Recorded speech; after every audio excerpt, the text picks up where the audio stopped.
Hello friends, welcome to Nathikavin recipes. இன்றைக்கி நாம் ஒரு சூப்பரான ரெசிபி தாங்க பார்க்க போகிறோம்.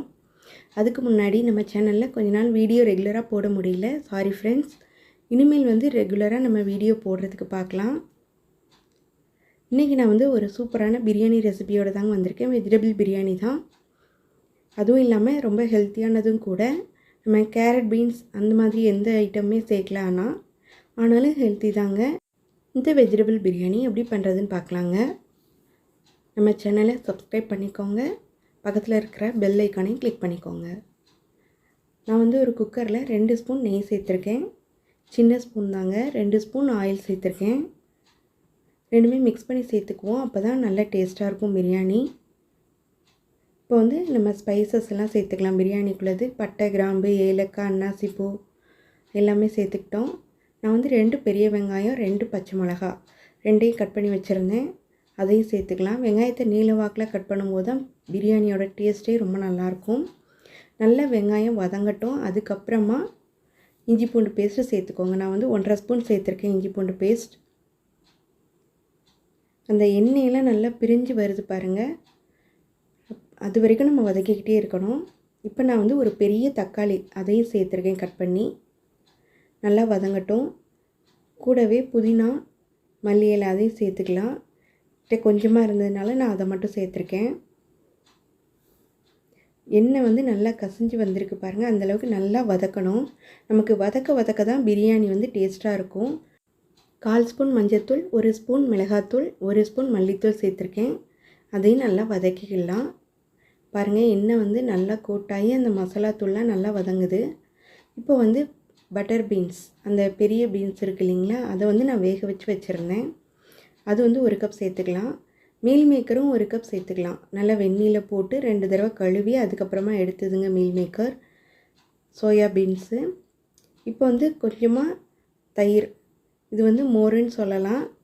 நீங்கள் கெட்டியான தயிர் இருந்தால் அதை சேர்த்துக்கோங்க. நல்லா மிக்ஸ் பண்ணி விட்டுருங்க. நம்ம அந்த டபுள் பீன்ஸ் இருக்குது இல்லைங்களா, அதை நம்ம நைட்டே ஊற வைக்கணும். இப்போ தண்ணி சேர்த்துக்கலாம். 3 டம்ளர் தண்ணி சேர்த்துக்கோங்க. நான் 1.5 டம்ளர் அரிசி சேர்த்துருக்கேன். நான் பாஸ்மதி அரிசியை 1.5 டம்ளர் எடுத்து கழுவி 20 நிமிஷம் நல்லா ஊற வச்சு வச்சுருக்கேங்க. இப்போ தண்ணியும் சேர்த்ததுக்கப்புறமா உப்பு சேர்த்துக்கலாம். தேவையான அளவுக்கு உப்பு சேர்க்கணும். தண்ணி நல்லா கொதிக்கணும். உப்பு சேர்த்தாச்சு. 1 ஸ்பூன் கரம் மசாலா தூள் சேர்த்துக்கிறேன். கரம் மசாலா தூளை நம்ம வதக்கும்போது அது ஒரு மாதிரி கசப்பாயிடும் பிரியாணி. அதனால் அது எண்ணெயில் வதக்காதீங்க, லாஸ்ட்டாக சேர்த்துக்கோங்க. நீங்கள் பிரியாணி மசாலா இருந்தாலுமே இந்த மாதிரி கடைசியில் சேர்த்துக்கோங்க, நல்ல மணமாக இருக்கும். இப்போ தண்ணி நல்லா கொதிச்சிருச்சு. இப்போ நம்ம ஊற வச்சுருந்த பாஸ்மதி அரிசியை சேர்த்துக்கலாம். இப்போ நம்ம அரிசி எல்லாத்தையுமே சேர்த்துட்டோம். பாருங்கள், தண்ணியோட அளவு கொஞ்சம் கரெக்டாக இருக்குது பாருங்கள், இந்த மாதிரி இருக்கணும். இதோட அதிகமாக தண்ணி இருந்ததுன்னா ரொம்ப குழஞ்சி போயிடும்.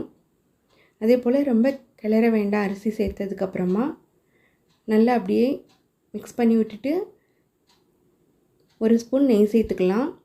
ஏன்னா அரிசி ஒன்றோட ஒன்று ஒட்டாமல் நல்லா உதிராக வரும். இந்த டைமில் 1 ஸ்பூன் நெய் சேர்த்துக்கலாம்.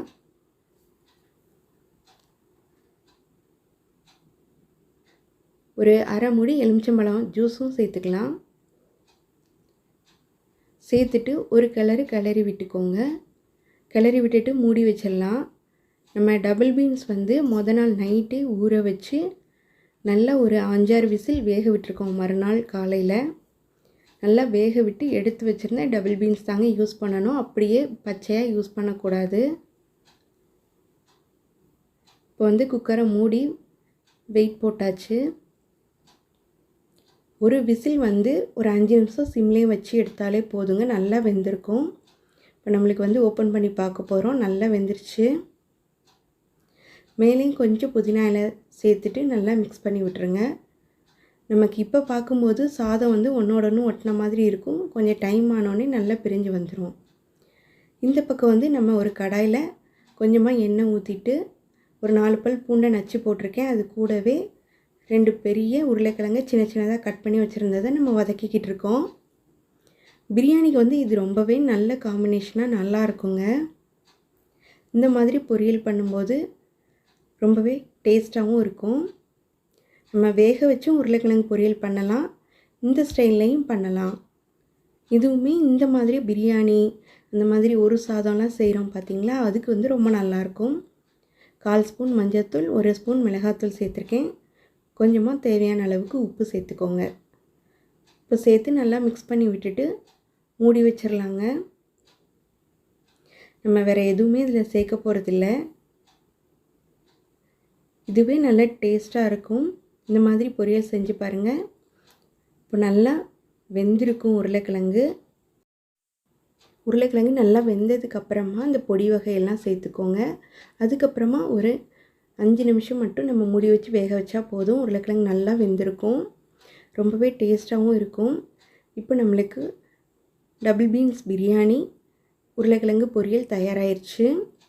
நல்ல காம்பினேஷன், சூப்பராக இருக்குங்க. ட்ரை பண்ணி பாருங்கள். நான் அது கூடவே வெள்ளரிக்காய் வந்து ரைத்தா வச்சுருக்கேன், கொஞ்சமாக வத்தல் பொரித்து வச்சுருக்கேன். ரொம்பவே டேஸ்ட்டாக இருக்கும். ட்ரை பண்ணி பாருங்கள். எப்படி இருக்குன்னு செஞ்சு பார்த்துட்டு நம்மளுக்கு கமெண்ட் பண்ணுங்கள் ஃப்ரெண்ட்ஸ். தேங்க்யூ. ஷேர் பண்ண மறக்காதீங்க ஃப்ரெண்ட்ஸ். டபுள் பீன்ஸும் ரொம்பவே ஹெல்த்தி. தேங்க்ஸ் ஃபார் வாட்சிங்.